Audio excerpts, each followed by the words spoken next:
Morning, all. All right, late getting started today. Really just needed my sleep, apparently, after the weekend. So, 5 games tonight in the National Hockey League. Only one starting at 4 o'clock Pacific, 7 o'clock Eastern, and then we've got an hour and a half before the next ones get started. So, this one's just going to get its own board because there'll be a lot of notes to write. And Detroit and Ottawa is kind of a big game for both teams. This is the start of a back-to-back between these two. If Detroit wins both, they're in a good spot, similar to when they won the 2 games against Vancouver. That really helped their playoff chances. For Ottawa, this is kind of it. This is kind of, if they want to get back in the hunt at all, they have to win both. I don't think there's any way that if they win one, that we're still talking about them being in the playoff hunt. And this could change Pierre Dorian's calculations for what he's going to do at the deadline, especially looking at what Tanner Jeannot brought as a return. You have to think Ottawa might be wondering about, which GM might be willing to part with a bunch of draft picks, even though Ottawa has a lot of good young players and all that. Still, it's a lot. So these teams have played twice already. They've split the first two. December 17th, Ottawa wins 6-3. On December 31st, Detroit won 4-2. And again, the fourth and final meeting is tomorrow between these two teams.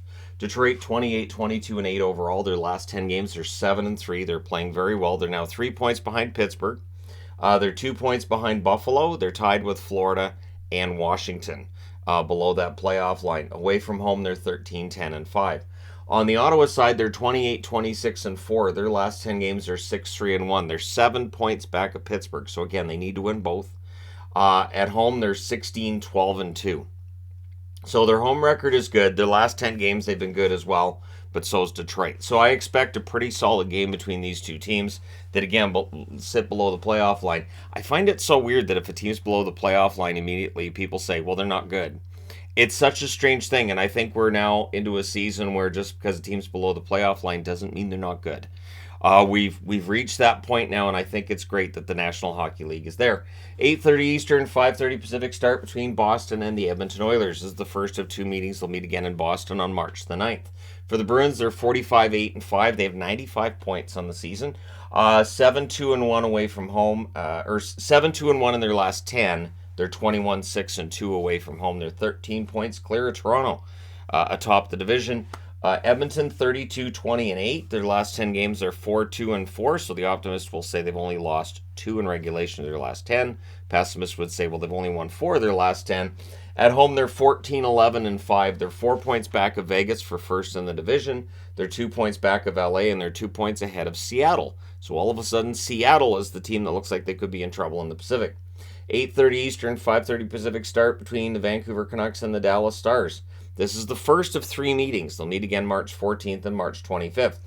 Could be exactly what the doctor ordered for Dallas. So I'm wearing a Dallas jersey. I think they're at home. They should win this. But there have been a lot of games Dallas should win, and they've managed not to. Now, Vancouver, 23, 31, and 5. Last 10 games, they're 3, 5, and 2. Away from home, they're 12, 15, and 4. They're 19 points behind Seattle for that last playoff spot. They're only 2 points ahead of Arizona.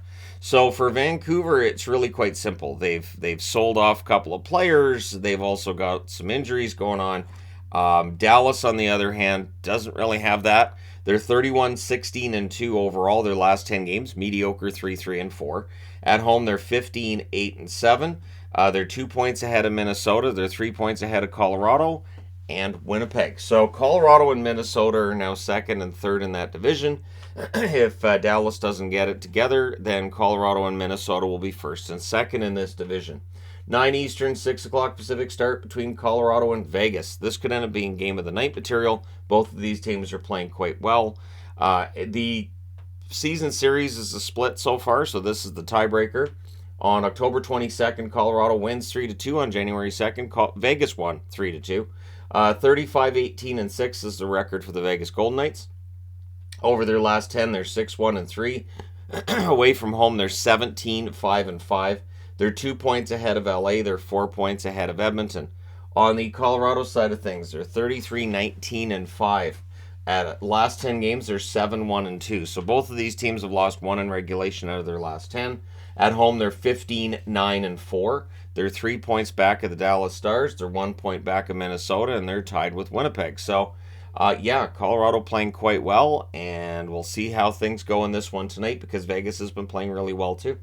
10 Eastern, 7 Pacific start between Chicago and Anaheim. So this series has been split so far. This is the third and final meeting. Chicago won November 12th by a score of 3-2. February 7th, Anaheim won 3-2 in overtime. Chicago 21-32-5, but their last 10 games, they're 6-3-1. So Chicago's been playing well. Away from home, they're 9-16-2. They're 1 point back of San Jose. They're 2 points ahead of Anaheim, who they're playing tonight. They have games in hand on Anaheim as well. On the Anaheim side, they're 19-34-7. Their last 10 games, they're 3-5-2. At home, they're 9-16-1. So their home record and the away record of Chicago, almost the same. They're 4 points back of Arizona, 3 points back of San Jose, and 2 points back of Chicago. So the Bedard sweepstakes are really and truly between a lot of teams in the West and Columbus. But we'll see who ends up winning this one tonight and whether or not Anaheim could pull off a win, because as good as Chicago's been over their last 10 games, they can still be pretty bad at times too, so it's kind of hard to predict. Let me know your thoughts, including your winners, in the comment section below as always. Don't forget to hit like and subscribe if you're browsing your way through. You just happened upon this video. Thank you guys so much for watching, for all your support. I will talk to you again soon.